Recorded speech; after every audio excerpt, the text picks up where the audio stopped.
Bonjour, bienvenue à la librairie Motamo.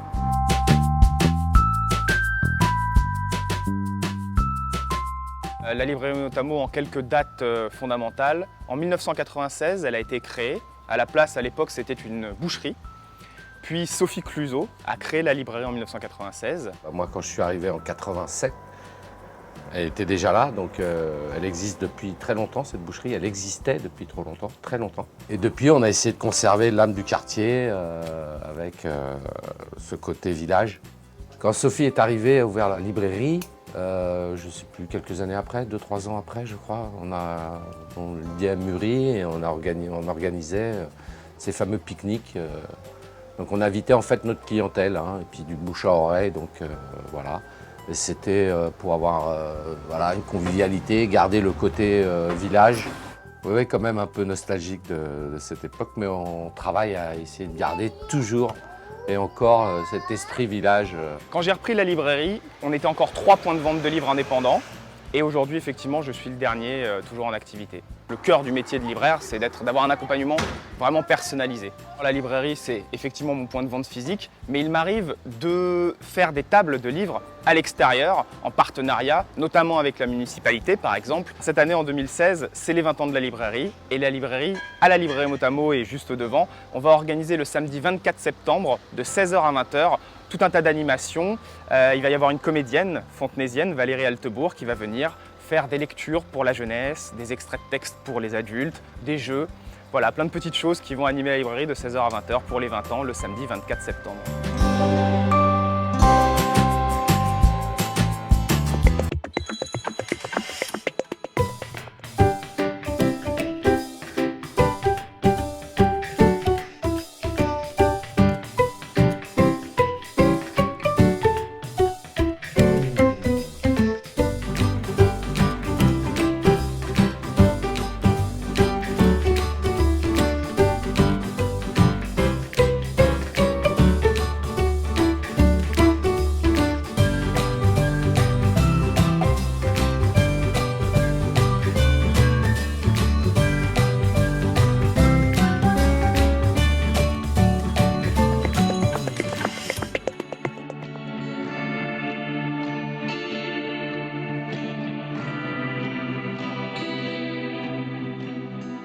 On est rue Pauline, qui fait partie de 3 rues, Thérèse, Yvonne et Pauline. Ces 3 rues, c'était les filles d'un industriel, d'une manufacture importante au début du XXe siècle, ici à Fontenay, qui était l'entreprise Gaveau.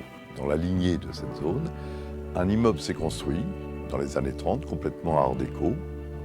Dans les années 30, avec l'architecte M. Serrault, on voit l'ensemble de ces dessins qui sont là aussi très art déco et qui était une volonté de mettre, lorsque l'on parle d'entrée et de voûte, d'avoir quelque chose un peu de majestueux. On est dans le logement social de l'époque, dans les années 30. Et travailler aussi avec la brique, les choix de briques qu'on a vus sur les premières images de l'entrée, et aussi ces briques, que ce soit les briques rouges, les briques peintes ou les briques blanches.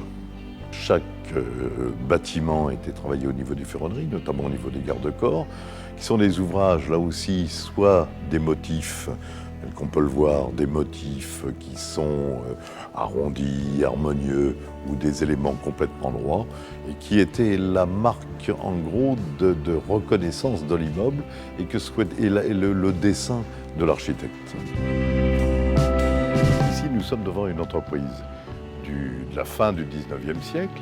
Ces entreprises qui a une particularité, c'est qu'elles fabriquaient des bouchons de liège, tellement vrai que d'ailleurs pendant la guerre de 14-18, il y avait un cantonnement de militaires ici, de poilus ici, et on appelait ça le fort de Liège. Et l'architecte a essayé de donner, un peu terni aujourd'hui, mais de donner différentes couleurs à cette façade et de jouer plus avec de la brique rouge, blanche, jaune, et de souligner les ogives des ouvertures avec de la brique vernissée, en l'occurrence ici elle est verte, ce qui peut rappeler à l'époque, quand l'architecte a conçu ça, que l'on était quand même dans un élément de verdure. Nous sommes juste en bordure de la rue La Cassagne, bordure de la Cassagne, et on est justement donc en limite entre le Vieux-Fontenay et les quartiers du Val-de-Fontenay. Une des priorités, c'était de construire bien évidemment des logements, mais des logements dans l'idée d'un parc habité. Lorsqu'on parle du patrimoine, le végétal fait effectivement partie du patrimoine. Et c'est ça qui est important. Et on le voit sur cette image et sur cette vue, à la fois en premier plan, bien sûr, les logements, les habitations. En arrière-plan, tout ce qui est l'économie, avec les bureaux, les bâtiments de Niemeyer un peu plus loin.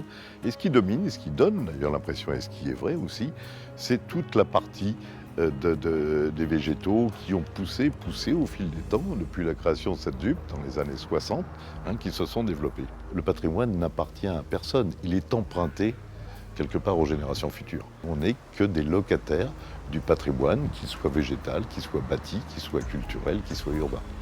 Voilà ma définition entre-temps du patrimoine.